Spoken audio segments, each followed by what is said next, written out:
Ladies and gentlemen, welcome once again to the LennieRobbins YouTube channel. I want to give a big shout out to my subscribers, and your subscription is really appreciated, and I welcome that. And we here at the Watch What They Do welcome your subscription and pray that you continue and to help us grow the channel.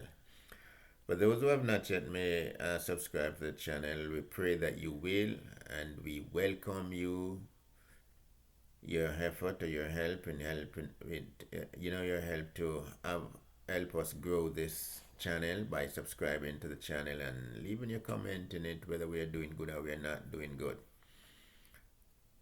We welcome everything and the participation of everyone. I know we must all recognize that we are living in a time of profound corruption. We are living in a time of profound mistrust, a time of misunderstanding, a time of greed, a time of selfishness, a time of I'm no longer my brother's keeper. In other words, ladies and gentlemen, we are living in a serious changing world.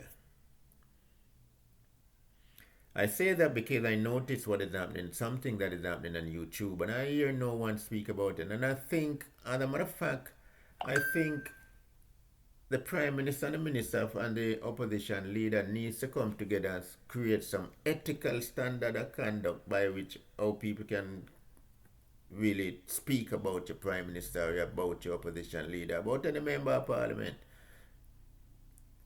Because if the disrespectful language and tone continues, it's going to lead back to this violence of the 70s and the 80s. We don't want to go back there. I mean, technology has given people the platform to come out and tell Andrew Molness what to go suck and all of these things.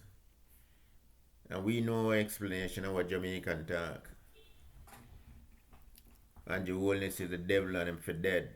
Got prison for 50 years.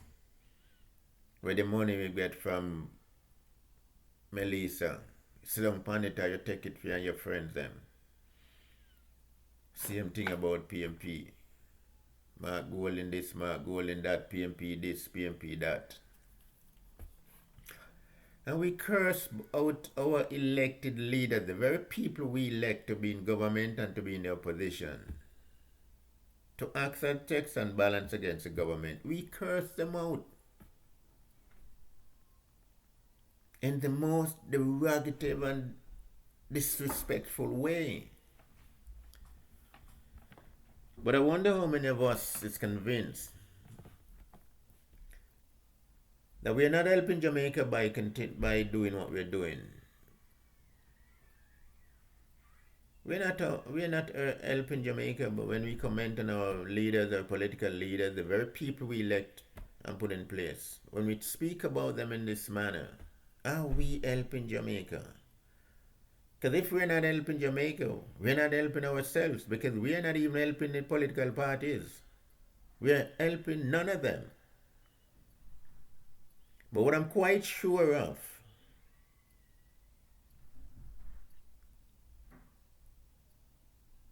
we are destroying our national and international image, which can have a far greater negative impact on us as a country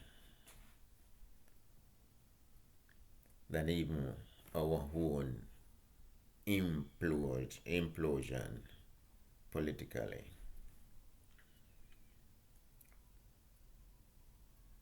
I want people to realize that if cursing out politicians and political parties was going to make Jamaica a better place, we would have been a better place long ago, and the political parties themselves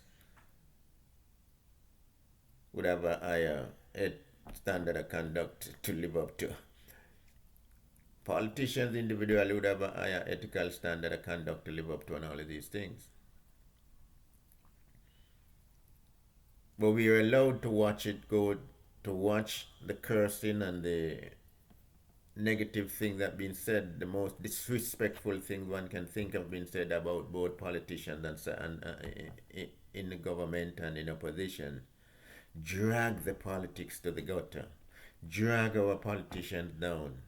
Drag us, our understanding and our intelligence down, because for those who are not doing it, you're dragging us down also with you. Because if you take down the country, you take down everyone with you.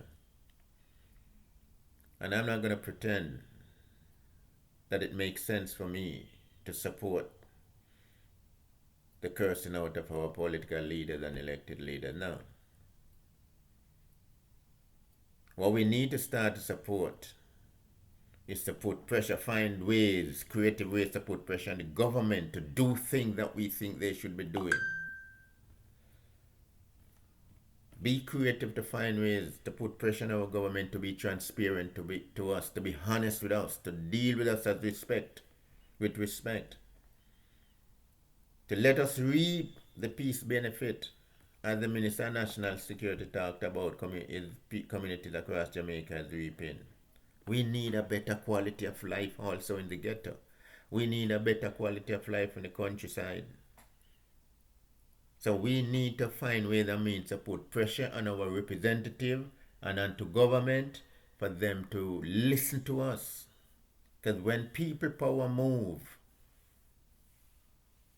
everything else move. Because that's the greatest power we have in politics, people power. There's a greater threat hanging over our head, which I'm also not hearing much talk about. And the other, I must confess and I must say this, that there's a geopolitical war taking place in the Caribbean covertly, quietly it is happening, very, very quiet. And some of you are cursing out Andrew Holness inactions and actions, however you're looking at him. But let me say this, because Andrew Holness is not going to say it. Bruce Golding earlier, give an insight, made reference to it. Because Bruce Golding said he can talk. Because the only thing can happen to him is that he loses his visa. Andrew Holness can't talk. What Bruce Golding is telling us is that Andrew Holness is already in the grasp of the big superpower hours away from us. Andrew Holness is already in the grasp of the big superpower that is just hours away from us. And as to do, you're now doing what you're asked to do. I made a comment about the first time that the President Trump came to power and they sent their Secretary of State to visit Andrew Holness.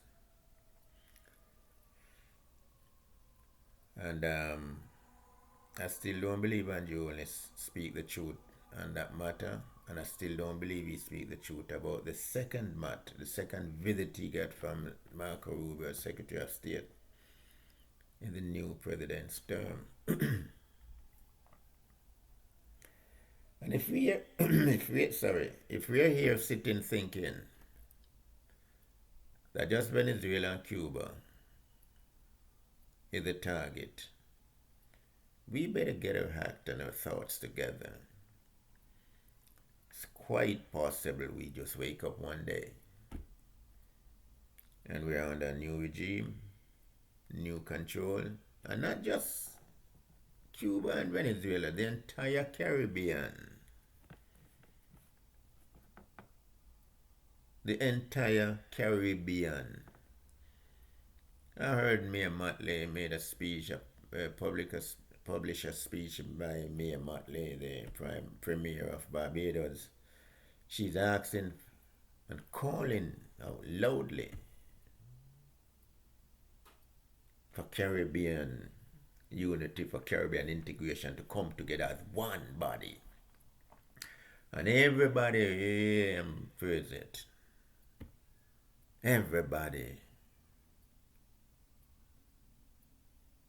respected that speech and praised that speech. But let me ask everybody, I'm sure it's not the first time you hear, but you have heard of that. But on other occasion, it wasn't as welcome that it is now. And it's not because Mayor Motley is saying it why it is welcome. It is because the circumstances, this quiet, covertly political warfare that is taking place in the Caribbean warrants it. Warrants it. So how can we head off? In essence, what Mayor Motley is trying to ask us is how can we head off the interference of this superpower in our Caribbean unity? Because if we come under the grasp of that superpower, what is happening, we're going to have to give up our sovereignty.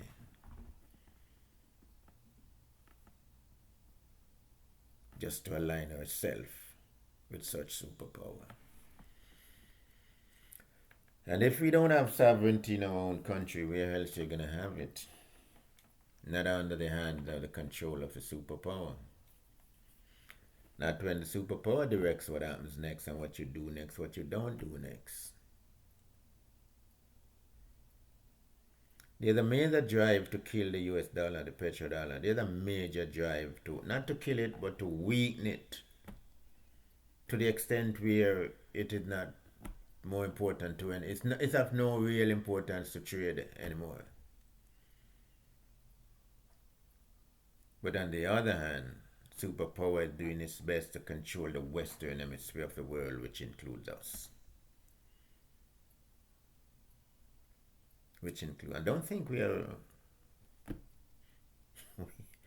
not relevant to maintain superpower powers. We are. I'm saying all of this, ladies and gentlemen, because we really need to stop and take time out and look at what is happening around us. Instead of we are here in Jamaica cursing out if the government of the day in some derogative and disrespectful manner that doesn't send a good image of us, paints a good image of us on the international scene. You understand? And notwithstanding the driving the nail further in the divisiveness of the division in the society, notwithstanding the negative impact it can have on us as Jamaicans, notwithstanding the fact that when we do these things, what it does is to really highlight our ignorance. Because if we can't sit together and have a good political discussion without calling the Prime Minister devil incarnate and this and the Mark Golding this and all of these things and Julian Robinson this and Damian Crawford that and Warmington that and Juliet Wallace this and all of these things. If we can't discuss our politics without... Come on, people. Do we honestly realize what we're doing to ourselves, or do we really don't understand what we're doing? Let me say this though, that because if we destroy ourselves as Jamaicans, it's going to be difficult to get back on our feet. Notice I heard a call from a lobbying group with asking the diaspora to come together and stand up and be proud to defend the cause Everybody's now calling for defending cars and defending this and defending that. And this pastor was asking for the diaspora to get involved in the defense of Jamaica, in the defense of the Caribbean, in the defense of what is right, human rights. You understand? The basic human rights. Let us come together and do it. But these are calls that have been going out for eons. Eons. But nobody wants to say why the call is now more important than anything. No one is saying why the urgent call now. Because they don't want to cross that superpower. Chances are you say anything negative, you don't know where you may end up. Or what may happen to you next. So everybody's dancing around the issue. Nobody want to say it out loud. Nobody. Nobody in the Caribbean is willing to stand up. So you know what? Let us put a foot down. Let us put our foot down and become, irrespective of superpower's threat that's hanging over our head, instead of irrespective of a superpower guillotine that's swinging over our necks, our head, let us risk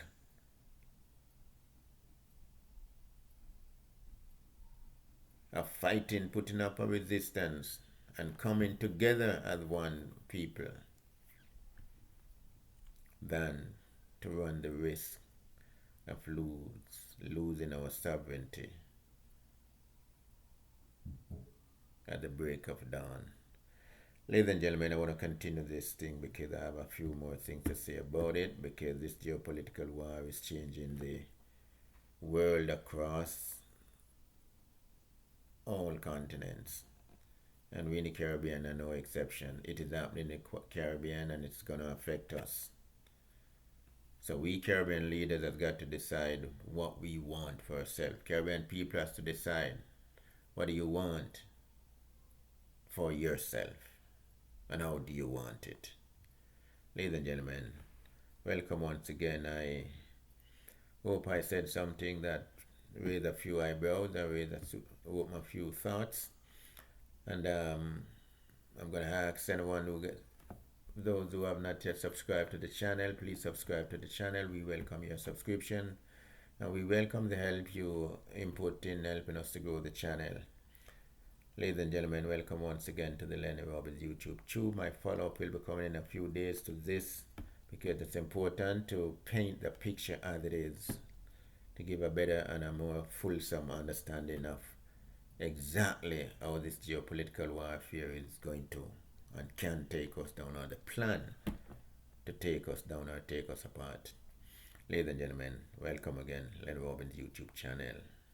Know your politics. Let's come together to create a better understanding by watching what they do and what they say. Thank you very much for your listenership. I'll see you soon. And as soon as I can get back, I'm giving myself a couple of days to get back here, because I got to had part 2 of this video. Thank you very much.